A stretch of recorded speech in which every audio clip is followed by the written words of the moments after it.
नमस्कार, मैं सिमरन पांडे और आप देख रहे श्री न्यूज। आए देखते हैं लखनऊ से श्री साथी उंजला की रिपोर्ट। उत्तर प्रदेश में पंचायत चुनाव से पहले ईवीएम को लेकर सियासी घमासान शुरू हो गया है। लोकदल के राष्ट्रीय अध्यक्ष सुनील सिंह ने प्रेस कॉन्फ्रेंस कर पंचायत चुनाव बैलेट पेपर से कराने की मांग उठाई है। उनका कहना है कि चुनाव लोकतंत्र और जनता के भरोसे का सवाल है, इसलिए पारदर्शिता जरूरी है। लोकदल ने ईवीएम की प्रोग्रामिंग और विश्वसनीयता पर सवाल उठाते हुए प्रदेश में अभियान चलाने का ऐलान किया है। वहीं चुनाव आयोग लगातार ईवीएम को सुरक्षित और भरोसेमंद बताता रहा है।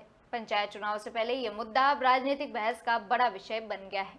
ईवीएम खरीदी जाएंगी राज्य निर्वाचन आयोग द्वारा जनता के टैक्स से पैसे से, जहां जनता के टैक्स का पैसा इतना ज़्यादा आज पूरी के पूरी बर्बाद किया जा रहा है, तो आज देश का लोकतंत्र लूटने को गांव में अपनी सरकार बेईमानी से बनाने को ईवीएम की खरीद फरोख्त राज्य सरकार कर रही है केंद्र सरकार के नियंत्रण में।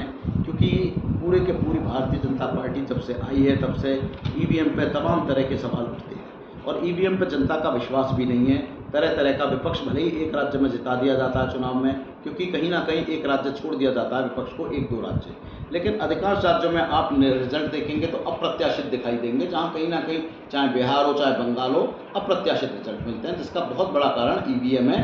ईवीएम में फेरबदल बहुत आराम से संभव है।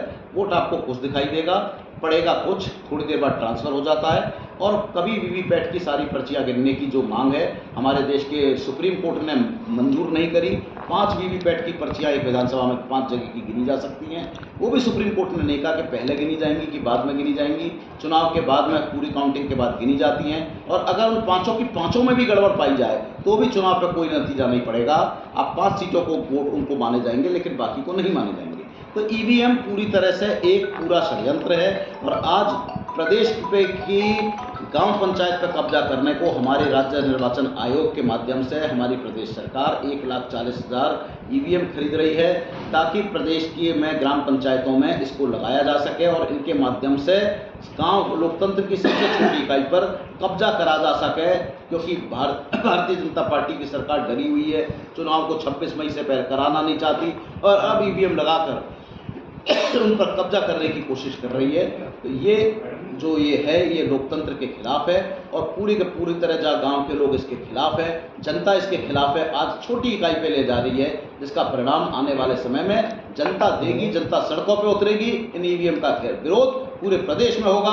अगर ये जनता के पैसे से खरीदी जाएंगी तो ये बर्बाद होंगी, इनका कोई इस्तेमाल नहीं है।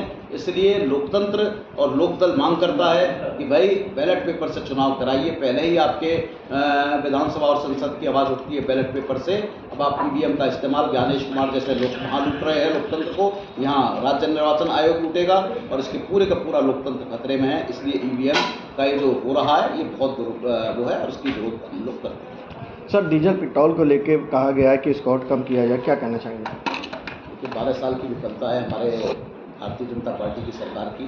12 साल में जिस तरह से सरकार चली, हम विश्वगुरु तो नहीं बन पाए, पर हाँ हमने तेल भी नहीं अपना ढूंढ पाए, ना तेल का उत्पादन बढ़ा पाए।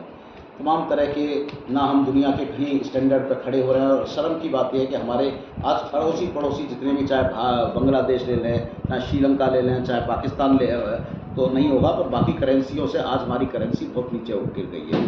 हमारी गलत विदेश नीति के कारण आज हमारा ईरान और रशिया जो है हमारे दोस्त नहीं रहे और जिसके कारण आज तेल की कमी पड़ रही है। और उस तेल की कमी हो सकता है, इसमें थोड़ा बहुत दिक्कत है, लेकिन जब तेल की आपूर्ति मुकेश अंबानी फ़ायदा उठा रहे थे, जब रशिया से सस्ता तेल खरीद रहे थे अडानी अंबानी, तब तो जनता को फ़ायदा नहीं दिया गया। लेकिन आज थोड़ा सा तेल अगर महंगा हो गया तो आज जनता को तेल को महंगा करा जा रहा है। जनता से कहा जा रहा है कम इस्तेमाल करो। इवेंट मैनेजमेंट चल रहा है, कोई जज अपनी साइकिलों से चल रहे हैं, कोई प्रधानमंत्री अपने काफिले को कम कर रहे हैं, मुख्यमंत्री। ये एक इवेंट मैनेजमेंट है 2-4 दिन का। 4 दिन बाद सबके काफिले वही होंगे, सबका नौटंकियाँ वही होंगी जो पहले चल रही थी। ये सिर्फ एक पूरी तरह एक देश की जनता के टैक्स पेयर के पैसे को बर्बाद कर रहे हैं ये लोग और उसका खामियाजा जनता उठा रही है। तेल को पूरे के पूरा तेल हमारे देश में हो सकता था अगर हमारी विदेश नीति सही होती। ये सरकार की विफलता है जिसके खामियाजा आज पूरे देश की जनता भुगत रही है। एक सवाल है, महाराष्ट्र के सीएम जो अपने ऑफिस से निकले हैं आवास से, तो वो गोबर गैस गाड़ी का प्रयोग कर रहे हैं, कह रहे हैं गोबर गैस का प्रयोग करो तो जो है नेचर सेफ रहेगा। महाराष्ट्र के सीएम देखते हैं, अगर 1 महीने गोबर गाड़ी का इस्तेमाल करना तो बहुत बड़ी बात होगी, ठीक है। एक दिन की नौटंकी, 2 दिन की अखबारबाजी के लिए महाराष्ट्र के सीएम बैलगाड़ी में भी बैठ के चल सकते हैं, कुछ राज्यों के सीएम हो सकता है अभी बैलगाड़ी में बैठ के चले, कुछ राज्यों के सीएम तमाम घोड़ा गाड़ी में बैठ के चले। तो ये एक नौटंकी है, इवेंट मैनेजमेंट है, फोटो खिंचवाने वाली बात है। देश में गंभीर समस्या है, चाहे महाराष्ट्र हो चाहे उत्तर प्रदेश हो, कि आपने कितना तेल कूदा। बॉम्बे हाई में तेल मिलता था, क्या आपने तेल का उत्पादन देश में बढ़ाया? आपने कितना नया रिजर्व तेल में क्रिएट किया? तो जहाँ चाइना हमारा जो एक ज़माने में हमारा कंपटीटर होता था, आज वो हमसे 100 कदम आगे है। आज चाहे तेल रिजर्व कह लीजिए, चाहे हर चीज़ में चाइना हमसे आगे है।